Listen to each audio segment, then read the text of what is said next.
imagine, because this wasn't announced previously. We obviously have made some decisions. I've made some decisions about some things we need to do as a state to better respond to the current situation as it relates to COVID-19. I am joined today by Dr. Joe Cantor of the Department of Health, Dr. Catherine O'Neill, Chief Medical Officer of Our Lady of the Lake Hospital and Assistant Professor of Infectious Disease at LSU. Also, Dr. Rainey Whitfield, the Sports Medicine and Family Physician here in Baton Rouge. Obviously, Louisiana continues to experience COVID-19 case growth statewide. Positivity is increasing. The percentage of tests administered on a daily basis that come back positive, those are increasing, and hospitalizations are increasing. So it's become clear to me, especially after the numbers that we saw yesterday, that our current restrictions are not enough.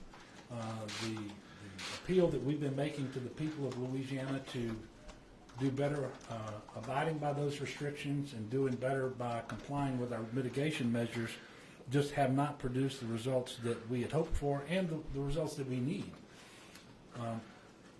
Yesterday we had our highest day ever of new cases. I want to say that again. Yesterday we reported the highest number of new cases to date, 2,642. Today we announced 2,167 more. And positivity for the tests that we announced yesterday and today both exceeded 10%. And over the last week, 10%, we've been over 10%, I think, every day except for 2. Now, it is true that we are testing more people. And by the way, that's a good thing. A test doesn't create a case. A test is going to tell you where you have cases, at least those cases that have tested, because we know we still have asymptomatic people out there who have been infected. They are contagious, but they are not being tested. But we are testing more, and as a result, we are seeing more of the cases that are out there. And in fact, I think it's a very good thing to tell you that thus far in the month of the month of July, we're 11 days in. We have almost met our monthly goal of 200,000 tests. We're at 195,536 tests that we're reporting in the month of July. Unfortunately, we also added 23 more deaths today, bringing the death total to 3,295. You know, and there's a lot of different ways, and Dr. Cantor's going to paint the picture a different way in just a minute with some graphs and so forth. There's a lot of ways to talk about what's happening in Louisiana. But one thing that I think we should all be cognizant of is that as recently as June the 19th, Louisiana was number 10 in the country per capita cases. Today we're number 3. So as you know, we had gotten as high as number 2 at one time. We made tremendous progress, but the case growth has eclipsed. So it's not just higher here in Louisiana, it's at a rate that is higher than all the other states who were ahead of us. And so today we are number 3 behind only New York and New Jersey. Obviously, we hope to avoid going backwards. We hope to avoid closing business again. But what we cannot do is go back to a time where we're running out of hospital beds and ventilators. We cannot risk losing our capacity to deliver life-saving care. And talk about hospitals just a moment. Yesterday alone, we added 75 new inpatients across the state of Louisiana for COVID-19. Today it was 65 more. Current total is 1,182 COVID patients in our hospitals across the state. And on June the 13th, that number was 542.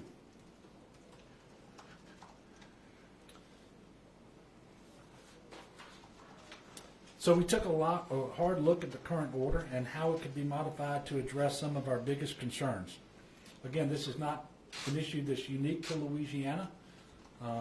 What we're facing is being experienced across the country, including in our neighboring states, many of whom are dealing with these very same issues. And I'm also mindful of some things that Dr. Tony Fauci said this week. He said, where we are as a country, we've got to focus on a lot of things, but primarily on 3 of them. Getting better compliance with mask usage, making sure people exercise physical distancing, and limiting crowd sizes. So obviously those are three of the things that we were thinking about. And so while you know that I've been extremely patient for the last few weeks when I have said we're going to do everything we can to get more compliance with current restrictions and mitigation measures, today we're going to have to move a little bit further than that.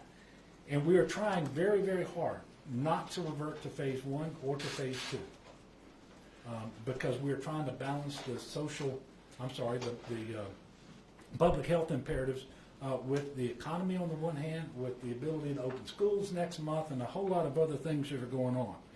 So today I'm going to announce that we're going to stay in phase 2 as our current proclamation has us at least until July 24th, and we're going to examine what's going on at that time and figure out what happens after July 24th. But there are going to be some changes effective on Monday. I will sign an executive order today.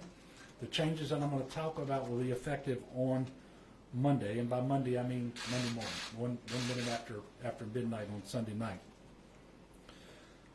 The changes. Masks are now mandated statewide for everyone age 8 and older, unless they have a major health condition that makes it difficult to wear a mask. And by the way, it is strongly recommended by the CDC and by us that children between 2 and 7 also wear a mask. The mandate won't apply to them, but the guidance still does. Parishes and municipalities may opt out of this mandate if they don't have a high incidence of COVID-19. I'm going to get more into that in just a moment. Right now, there are only 3 parishes in the state that don't have that high incidence rate that the CDC has put forward. Also, I want to talk about the fact that all bars with and without food permits will be closed to on-premises consumption. They may engage in curbside pickup. Indoor gatherings will be limited to 50 people total. Now, this does not, and I want to make sure this is very clear, this does not change what's in our proclamation for phase 2 with respect to occupancy limits of businesses. Essential businesses have no limits. Non-essential retail, places of worship, other places have a 50% occupancy limit, but with requirements for social distancing. These are social gatherings that we're talking about here. The limit will be 50 people indoors, and outdoors there will just be a requirement that they have to properly and strictly physical distance.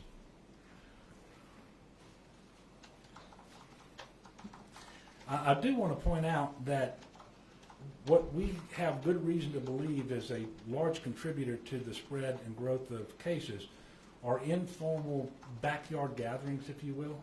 So these are the birthday parties, the wedding showers and baby showers and those sorts of things where people are just having these rather informal gatherings, and they think, well, I'm only inviting my close relatives and my close friends. Well, guess what? Many of your close relatives and close friends are going to have COVID. And what you have to do is make sure that you are following these rules too with anybody who is not part of your immediate household. So if you're going to have these informal gatherings, we really, really encourage you to keep them as small as you can. Make sure that you wear masks and that you physically distance, and have them outdoors if you possibly can. That's the safe way to do that. As I mentioned, the changes are going to go into effect on Monday night, right after midnight, because we did want to give business owners and the public time to comply.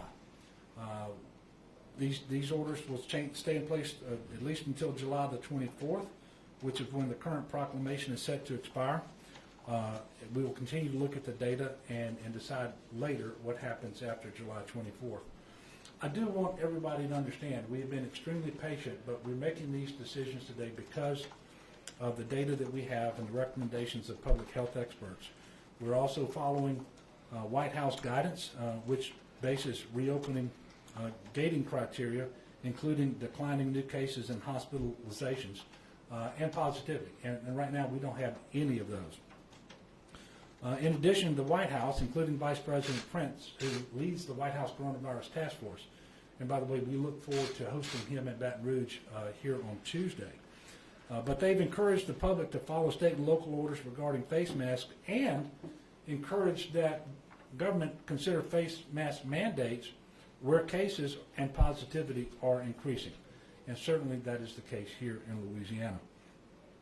Face masks and cloth facial coverings are easy. They're an effective way for people to protect each other from the spread of illness. And I've got 3 doctors here with me today who agree with that. And you're going to hear from them in just a few moments. So just to get back to the face mask a little bit. The order includes CDC guidance and requires face coverings for everyone ages 8 and older, except for those with medical conditions that prevent the wearing of a face mask, anyone consuming drink or food, anyone who is trying to communicate with a person who is hearing impaired, anyone who is given a speech for broadcast or to an audience, anyone temporarily removing his or her face covering for identification purposes, and anyone who is a resident of a parish without a high COVID incidence rate that is opted out of the masking mandate. Now, we look to CDC for guidance here, and high incidence of COVID are considered those areas with more than 100 new cases per 100,000 people over a 2-week period. So that's, again, those areas where you have more than 100 new cases per 100,000 people over a 2-week period. Those areas with a high incidence of COVID-19 with respect to the CDC guidance. 3 parishes are below that threshold. They are Grant Parish, Red River Parish, and West Feliciana Parish. And so we have set up so that the parish governing authorities can, with a communication, a letter to GOSEP here, can opt out of the face mask mandate. Now, let me tell you, whether they opt out or not is going to be a decision for them, but it is still strongly encouraged that everyone who can do so to wear a face mask when they are outside of the home and interacting with people who are not part of their immediate household. Because while these parishes may be the least affected in Louisiana, there is COVID currently in every single one of those parishes as well. I would also remind people that if you have a health condition that makes it where you shouldn't wear a mask because you have breathing difficulties, then you have a health condition that makes you vulnerable to COVID-19, and you need to exercise extreme caution under any circumstances. And remember, you are always safer at home. If you are vulnerable, if you are 65 and older, if you have diabetes, hypertension, kidney disease, heart disease, if you are obese, you are better off at home. And certainly, you shouldn't be out there without a mask because you have a breathing difficulty any more often than is necessary. So just understand that. So at the end of the day, while I know that this is going to be unpopular with some and controversial with some, we know that face masks work. It really is that simple. The vast majority of the spread of this disease comes from people talking, breathing, sneezing, coughing, and that face mask limits the distance that those particles containing that virus are going to be sprayed to neighbors. None of these steps that I'm announcing today were steps that I wanted to take. I have mentioned that over and over. None of them are easy, but I do think they're all essential, and I think you are seeing these steps that I'm announcing today being taken in more and more places across the country, and I look for that to continue. And I do want to remind everybody that there's typically a 14-day lag between any change in behavior and when that change starts to show up in the numbers, whether it's the number of positives or the number of hospitalizations. And it's even a longer lag time after that before there's a change in the number of deaths. So we're not going to see any changes in the very near future. And I want people to understand we have no reason to believe that the numbers that we've been reporting over the last few days are going to get any better over the next couple of weeks. In fact, they are likely to get worse. That's the unfortunate reality, and that's why we are taking the action that we're taking today. Obviously, closing bars is not a step I wanted to take, but the reality is, here in Louisiana and elsewhere, Bars are proving to be hotspots for the spread of coronavirus. And it's probably not true for every bar, but we know that it's true for many, many of them. And I want to thank all of those bar owners who did work hard to comply with the current restrictions. And understand, nothing I'm announcing today is designed to punish anyone, especially bar owners. But it's a simple acknowledgement of the reality of the situation.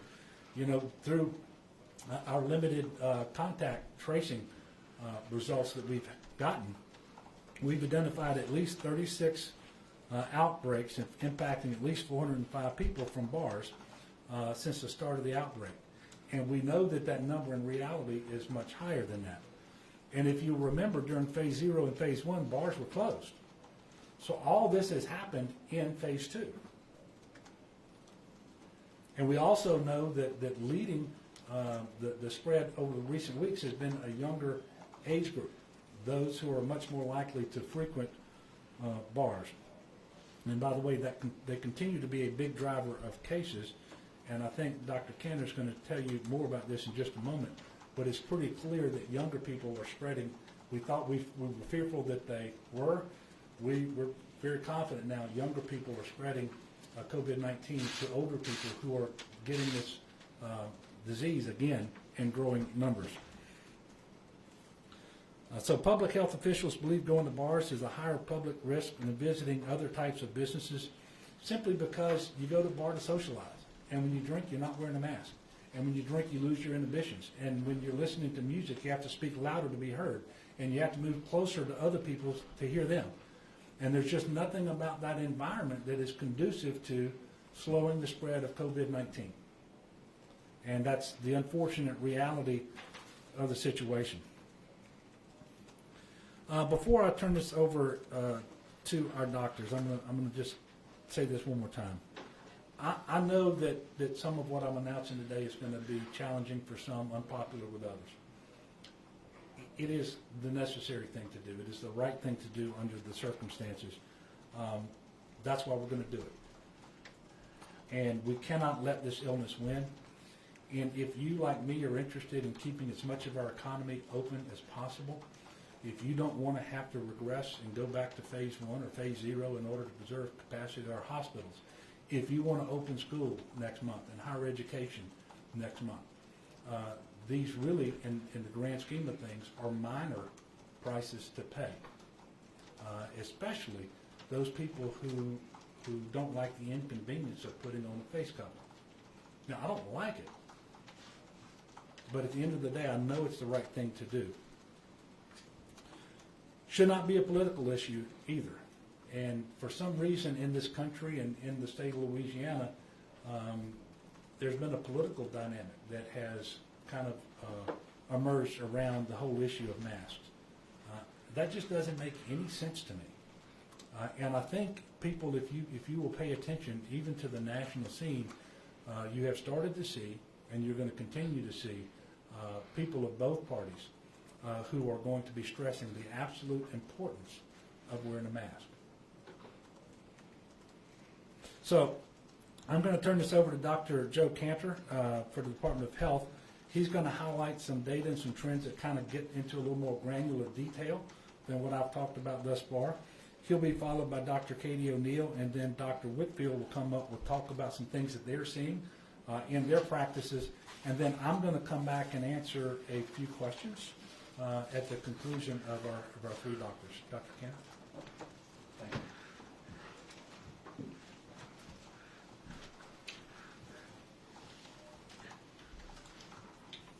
Good afternoon. Thank you, Governor, for the leadership you've shown all of us throughout this challenging ordeal. And I do want to spend such special thanks to Drs. O'Neill and Whitfield for taking some time out of your clinical responsibilities to come join us to share some additional perspective. This has been a challenging couple weeks in the Office of Public Health and in the state, as we've seen regression of some of the progress that we made earlier on, and that's certainly frustrating. I'd like to take you through some data to show where we are now and paint the picture of what is necessitating the measures that were just described. And I'll say at the end of the day, this is about the preservation of human life. It's as simple as that. The masking requirement will apply to parishes that have a 2-week case incidence of 100 cases per 100,000 residents or greater. That is the measure defined by the CDC as high incidence. As you can see from the map to my left, it's a good part of the state. It's 61 out of 64 parishes. Grant, Red River, and West Feliciana don't make the cut, but the other 61 parishes do. And this is representative of the degree of geographic spread this virus now enjoys throughout the state.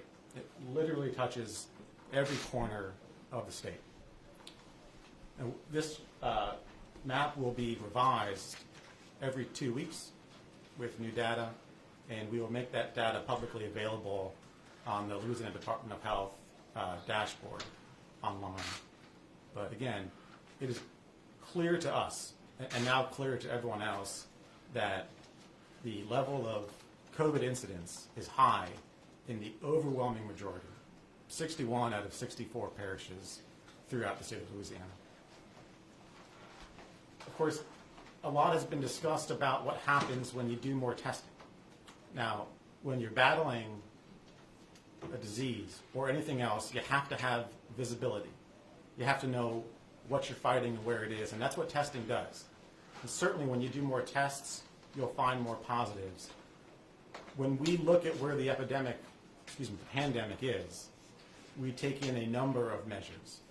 So in addition to the number of new cases increasing day on day, the percent positivity of all tests being done is increasing. That's what this graph shows. And I'll just point out that the large spike at the end of March and early April of percent positivity, where it goes up to the mid-30s%, that was back when we were highly restrictive in tests. We were testing really individuals who were sick or had significant risk factors, so that artificially inflated the percent positivity. The last week, the week of June 22nd through July 5th, as measured by date of collection, percent positivity for the state of Louisiana was 15.3%. That is a highly concerning number. Very, very concerning.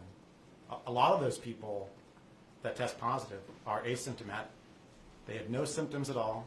They have no indicator to themselves that they are infected and infectious, but yet they are, and likely spreading it to friends, family, and other community members. We talked a lot the past couple weeks of the changing age demographics of our outbreak here, and young adults aged 18 through 29 constitute the largest grouping now for COVID cases.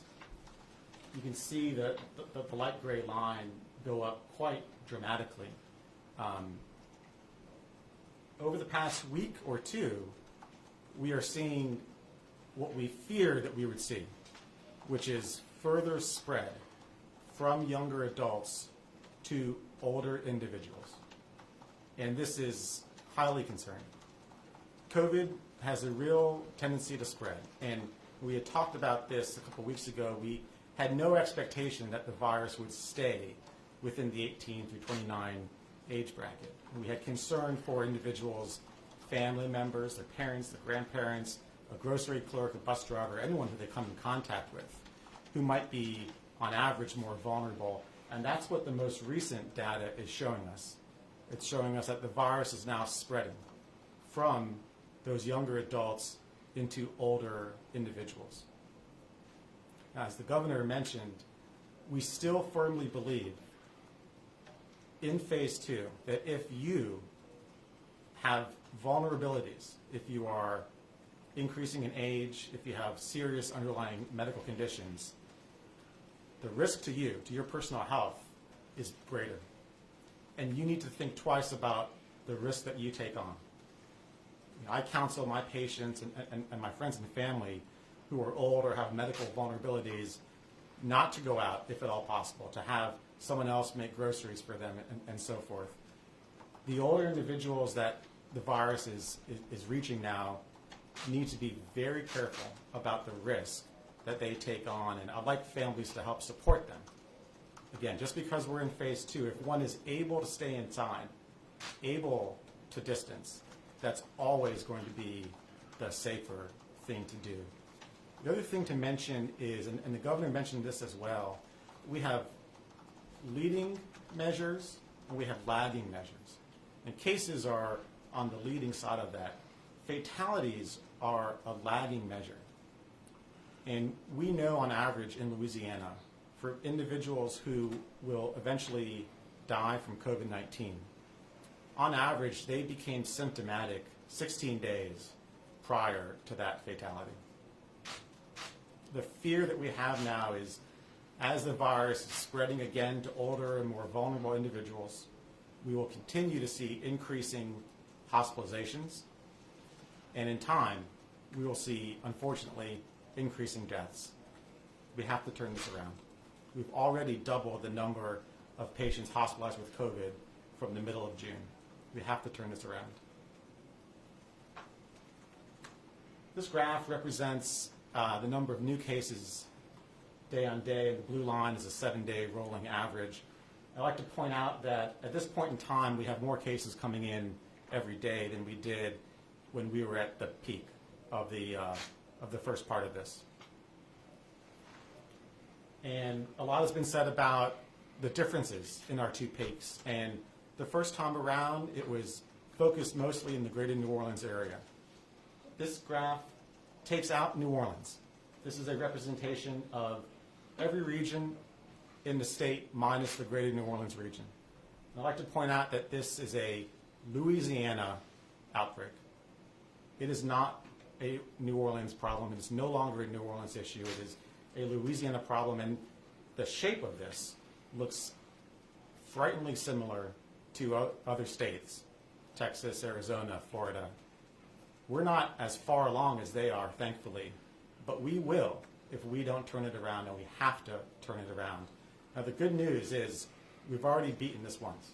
And I'll tell you, we know how to do this. We've flattened the curve, and we've stomped down the spread of COVID once very effectively, and I know that we'll be able to do it again. Dr. O'Neill.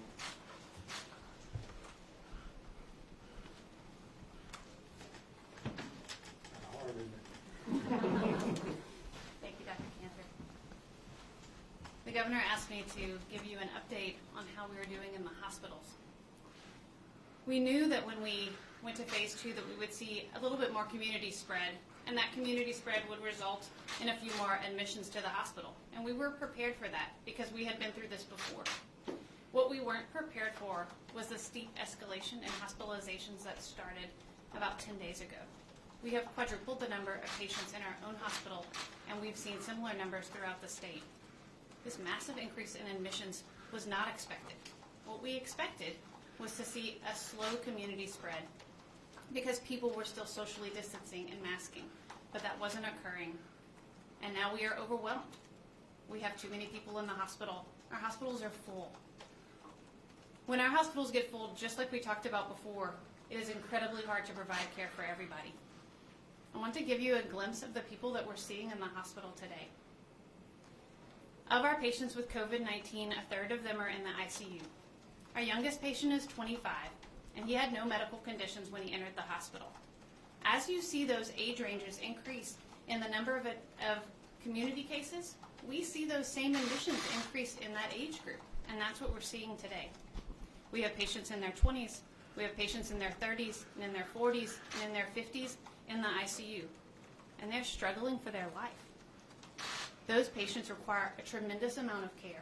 When you admit them, they look pretty good, and they need some oxygen, and when they get to their bed on the floor, they're fighting for their life, and we're rushing them into the ICU. And this is a nightly occurrence in the hospital. It takes a tremendous team to do that work, and that team can no longer offer care to everybody else who needs care. Those people who are waiting for a bypass surgery because they have heart disease, those people who are waiting for a joint replacement because they haven't been able to walk in 6 months and we've already put off their surgery once, and those people who have a mass and are waiting for a diagnosis of malignancy. One of our palliative care doctors shared with me this week that she saw a patient in clinic this week whose surgery was put off in February and again in March and again in April. And by the time that patient was diagnosed, they had metastatic disease, and they're no longer capable of having a cure for their cancer. We can't allow this in the community anymore. We have to be better stewards so that the whole community is healthier from all of their illnesses and not just COVID-19. But to do that, we have to do things like masking, and we all have to wear a mask. I have to wear a mask, and I have to demand that if I'm going to have a conversation with you, that you also have a mask on. And by doing that, we protect our community, we protect each other, we protect our families, and that's how we end up safe at our homes and not also patients in the hospital with COVID-19. The medical community asks the citizens of Louisiana, our community members, to help us to decrease the spread by thinking about each and every interaction you have socially with another individual, whether it's in your backyard, whether it's at work, whether it's passing people in the hall. Keep your distance. Try to have that interaction on Zoom or by phone if you can, and keep your mask on and ask them to put their mask on. We've seen this have huge implications in the hospital in keeping our patients safe, and so we know that it works. And we know that if you do it, we can continue to provide everybody the expected quality of care that we expect to give people every day. We appreciate your participation for the community and for the safety of our patients. Thank you, Governor.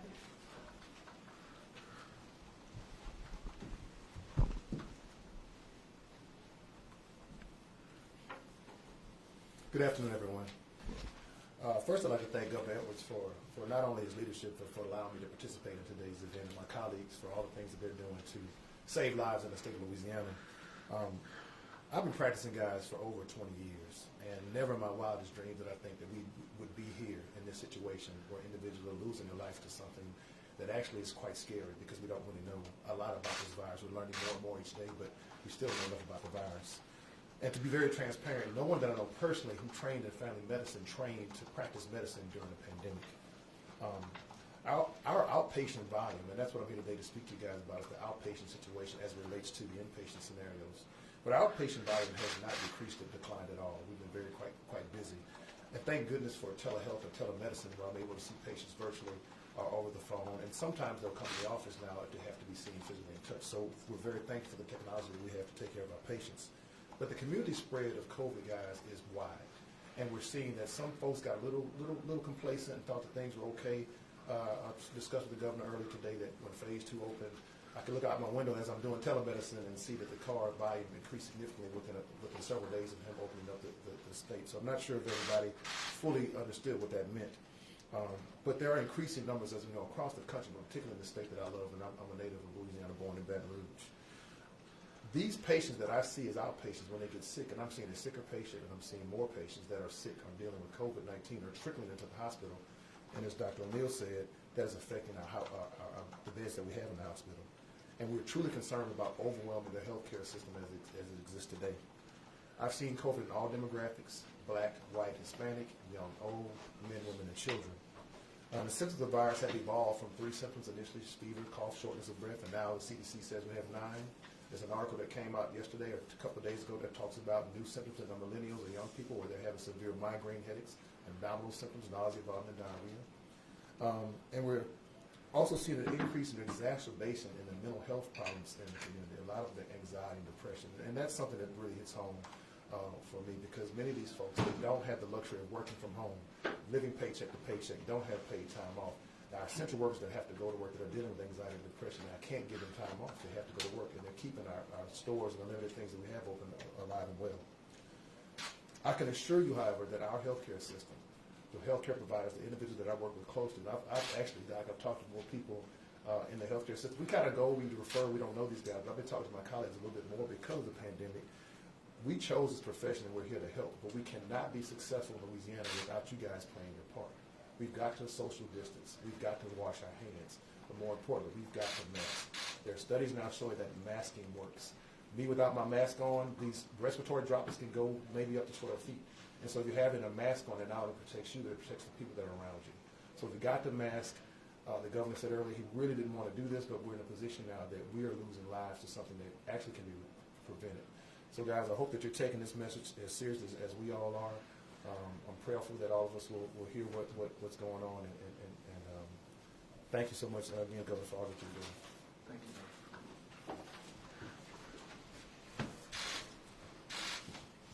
you. Okay, so take questions in just a minute. I think I might have been either unclear or misspoke. The order will be signed today. It'll be effective at 1 minute after midnight on Sunday night, Monday morning. So Monday, this is in effect. That was what I was trying to communicate. I think I may have said something different. I apologize for that. Having been preceded by 3 medical professionals, I did want to just comment about how much I appreciate, and the people of Louisiana appreciate all of our medical professionals. There's been nobody who has stepped up the way that they have during this public health emergency, often at great risk to themselves and so forth. And it runs the whole gamut of the medical profession. It's the respiratory therapists, the doctors, the nurses, it's the EMTs and the paramedics. It's just everybody involved. And I know as soon as you start naming particular groups, you can leave some out. So I want to say how much I appreciate them. But I will also say that as Louisianans, we owe it to them not to overburden them again, if we can help it, not to flood our hospitals and cause the kind of problems that we've seen in Louisiana before, especially in the New Orleans region, and then what we've seen around the country. And the simple fact of the matter is we can prevent it. We've done it. And quite frankly, the fact of the matter is we don't have to go back to phase 1 or phase 0 in order to prevent it. If we will do the things the CDC is recommending, that the White House Coronavirus Task Force is recommending, those things that we put in our proclamations, then we know that this disease, the transmission rate, will slow. We know that that will happen. So let's be good neighbors to one another, realize we all have a role to play. And I have confidence in Louisiana. Just like we did it before, we'll do it again. And we should take advantage of this opportunity we have. And by the way, this opportunity isn't going to last forever.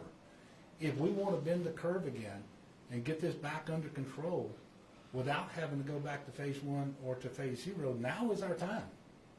Don't wait till tomorrow. Don't wait till next week or next month, because we won't have any time left at that point.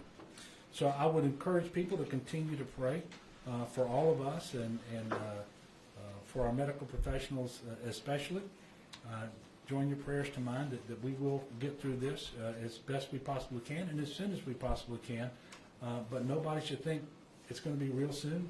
We have a new normal, and we will until such time as there's enough herd immunity.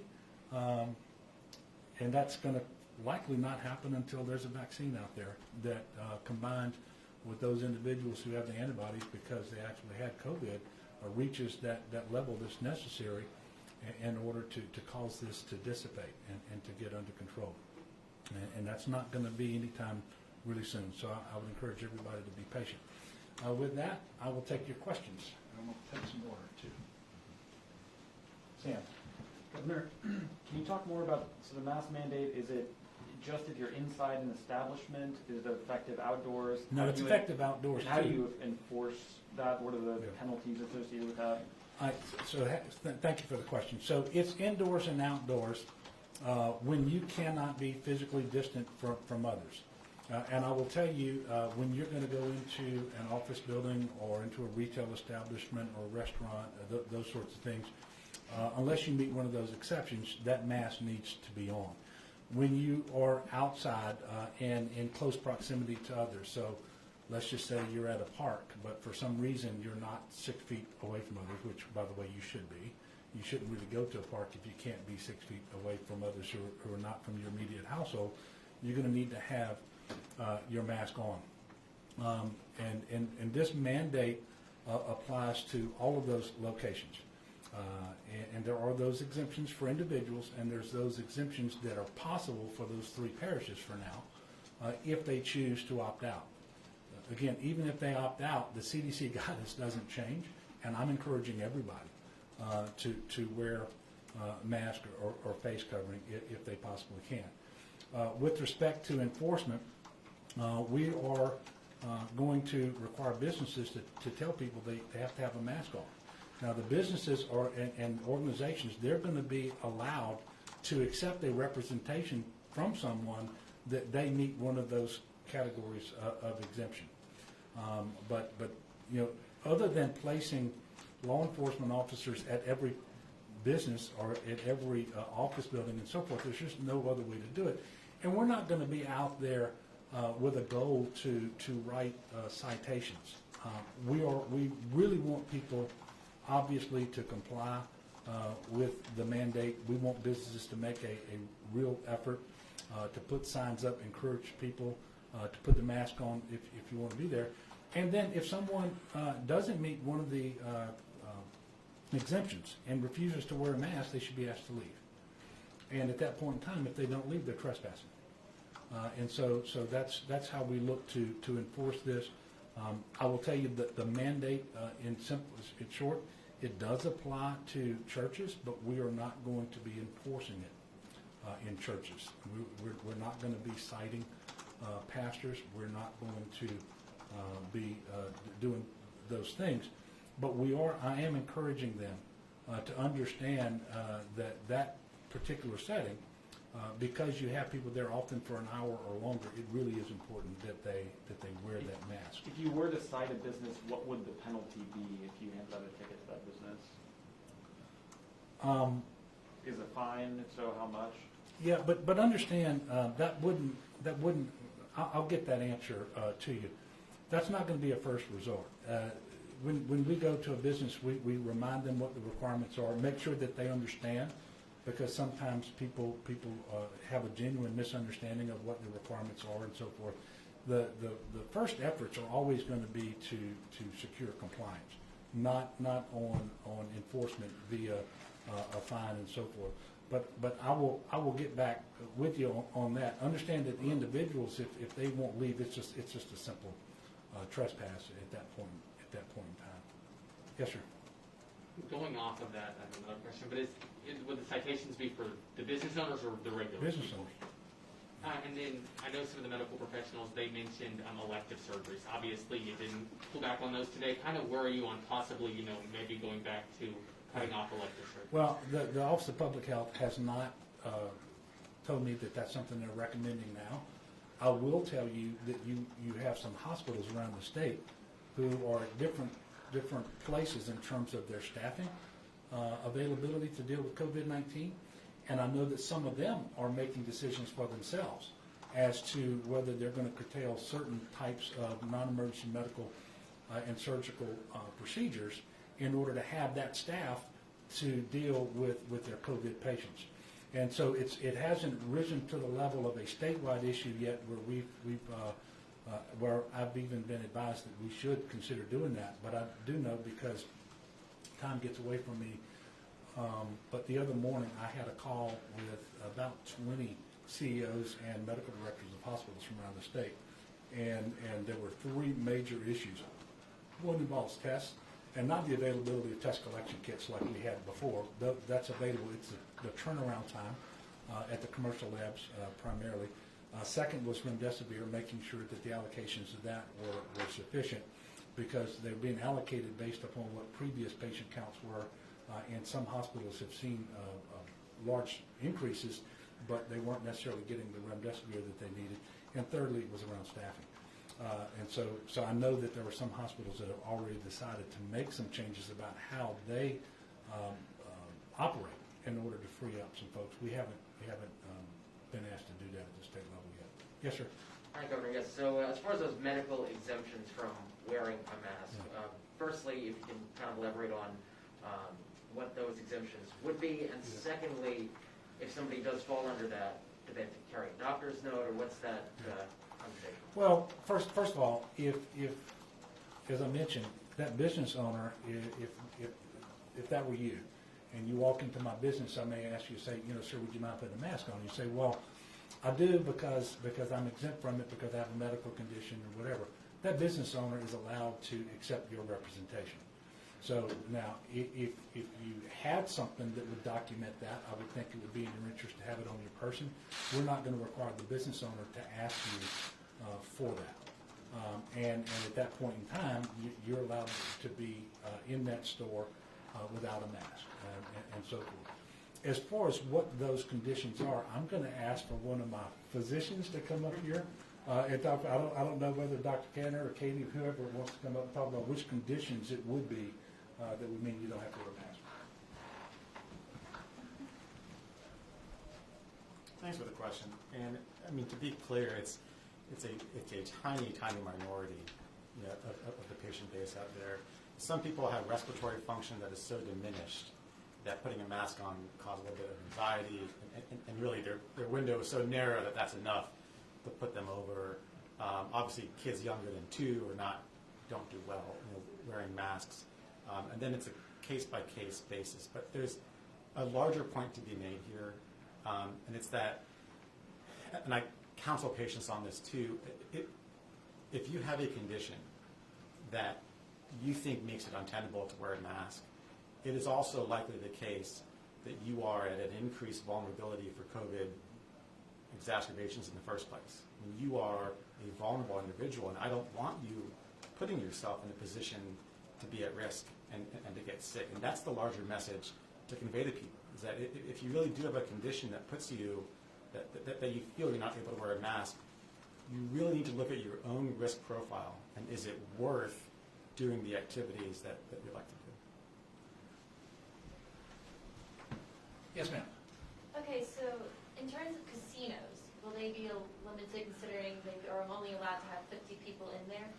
No, that 50-person limit has to do with social gatherings, as I mentioned. All of the Phase 2 requirements with respect to occupancy will remain in place for commercial businesses, whether they're essential, non-essential. So that is not the situation with respect to casinos. There's nothing in today's order that changes Phase 2 for churches, for essential retail, non-essential retail, including casinos. The change with respect to commercial establishments is limited to bars and perhaps to a commercial establishment that would offer an indoor venue for some type of a gathering. Yes. So can you talk I'll about come to you next. I'm sorry. indoor restaurants that are not bars but do serve alcohol? I know New Orleans stopped any sale, at the bar itself. Can you talk about what, if anything, is changing at indoor dining establishments? And if nothing is changing, why not, take on indoor dining at restaurants as well as bars? Well, because the information that we have from contact tracing and otherwise is that the restaurants are not posing the same type of risk of transmission as bars. I think typically people are in a restaurant for a shorter period of time than bars. They're more likely to go in and come out wearing a mask and only not wear a mask while they're seated at the table and that sort of thing. Now, I am aware that there are restaurants that have bars in them. They are going to be allowed to seat patrons at their bars and serve them food, and while they're consuming food, they can have a drink as they normally would, just as they could at a table, by the way. But the bars in a restaurant will not function as a bar. It will function as an extension of the seating area for the consumption of food. Yes, sir. Yes. Will a guidance be provided to state agencies for state employees? Well, yeah. First of all, this applies entirely to state employees as well, and all of whom are going. And by the way, for the general public coming into a building, a public building, whether it's state or whatever, it's going to apply to them too. So state employees will be wearing masks. Yes. Governor, Texas has taken a sort of different tack to enforcement than you have. They've sent out their alcohol and tobacco control arm and essentially shut businesses down if they find they are violating the rules. I'm wondering if you think what we're doing here, which is you haven't issued any penalties, it's more of a warning system. If you think that's working, and why not just go out there? If don't they know the rules at this point? Why not suspend their license for 30 days? Well, I just announced we're closing every bar. Yeah, well, I don't know how to be more categorical than that. But secondly, especially with the mask mandate too, I guess I'm curious because this is another enforcement mechanism. So, and you said you're going to work on gaining compliance. I guess why not be stricter when it comes to enforcing this stuff? Well, what I can tell you is, and I didn't get an update today on what the number is. The last time I got an update, we had visited more than 3,100 commercial establishments. That was restaurants, bars, and retail all together. And that's Office of Public Health and primarily the State Fire Marshal's Office. What I can tell you is that the vast majority of those were not out of compliance, that those that were, the vast majority very quickly got into compliance because it was something relatively simple like, in almost every instance, the employees know they have to have a mask because they got one around their neck. They're just not wearing it. And when you go in and you tell them to wear it, they put it on. And so what we're trying very hard to do is make sure that we're going in because we're doing compliance checks or because we're responding to a complaint. And y'all might be surprised at the number of individuals who will either leave or choose not to go into a commercial establishment because they don't believe that the individuals are wearing masks. And then they will call the fire marshal's office, make a complaint, we go out there, and very, very quickly that individual puts the mask back on. And typically it's an employee who, for some momentary lapse, they take it off, they don't put it back on, and for whatever reason, there's not a close enough supervision to get that mask back on them very quickly. But we're going out there and we're working with those individuals.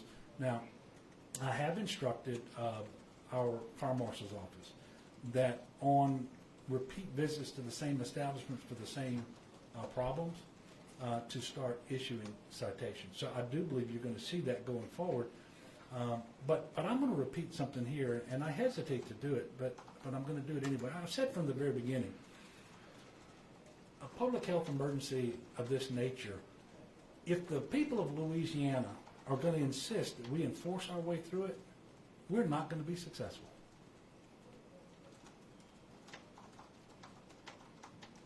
And we're going to continue to have people unnecessarily spreading this disease. And then other people who, through no fault of their own, because they might be wearing a mask, they might be the most responsible citizen out there, but they will contract it because someone in their close vicinity chose not to be a good neighbor.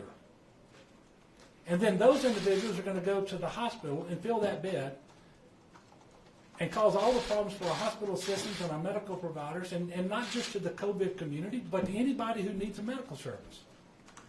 And if the people of Louisiana are going to say, well, we're just not going to listen to any of that, and we're going to make them enforce our way through it, well, we're going to be unsuccessful. But you know what? I believe in Louisiana. We're better than that. Our people have always been good and resilient. We're a faithful people. We know what it means to be a good neighbor, and now it is important to be a good neighbor. And if you don't like the mask mandate, then don't like it. But wear your mask anyway if you're going to be out in public. If you want to criticize me, criticize me. This isn't an easy thing to do. It's hard. And I understand it's going to be controversial. And I know that because we've already seen some wild and crazy things being said about masks and mask mandates. So be it. It's the right thing to do. It's the essential thing to do. But don't sit back and say, we're only going to be successful if you enforce our way through this. That is just the wrong attitude. Yes, sir. Switching gears to the Vice President's visit, I talked a little bit about Federal Hope with Dr. Cantor last night about some of the testing issues that y'all may discuss next week with the feds, including turnaround time for test results and then the reagents. Can you kind of talk about how the decision for the Vice President to come to Baton Rouge specifically during this came to be, and then about those testing issues that may be discussed? Well, I think there are a number of things happening all at one time that made Louisiana an obvious place to come. Number one is, as I just mentioned, we're back to number 3 per capita in the country for COVID cases. You will recall, it was just about 10 days ago that we announced that the federal government, at the direction of Dr. Birx and the folks at HHS and the Office of Public, not the Office of Public Health, but anyway, they picked Baton Rouge in specific to do surge testing, one of 3 metropolitan areas around the country, to do surge testing to get above our baseline by what we were hoping would be 5,000 people per day. By the way, we haven't met that. We are increasing every day, but we haven't gotten to 5,000 yet, because of the steep increases in cases, but the even steeper increases in positivity in Baton Rouge. So Louisiana has been on the radar, literally front and center, of the White House Coronavirus Task Force since the very beginning, when we had the highest case growth in the country. We've never come off of that radar, and so I think that's a big reason why the Vice President chose to come to Baton Rouge and to Louisiana. While he's here, he's going to talk about higher education and what we're doing to safely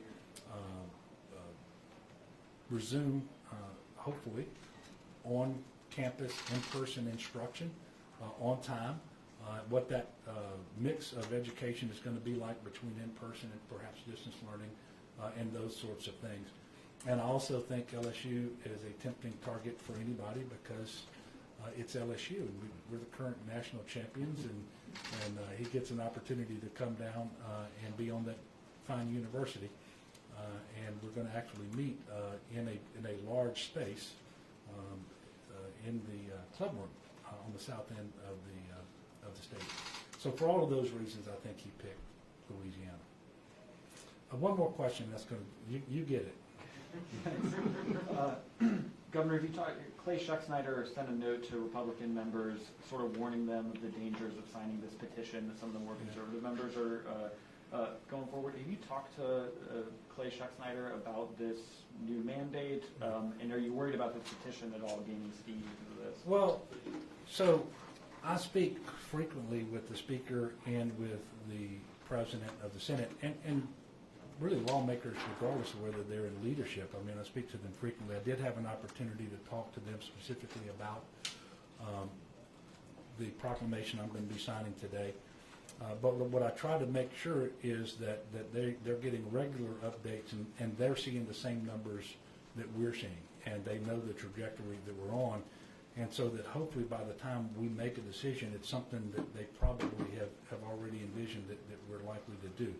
But yeah, I have had an opportunity to speak to them about this, made sure that they understood, and this is one of the differences, and Dr. Cantor got into this, I think, really well.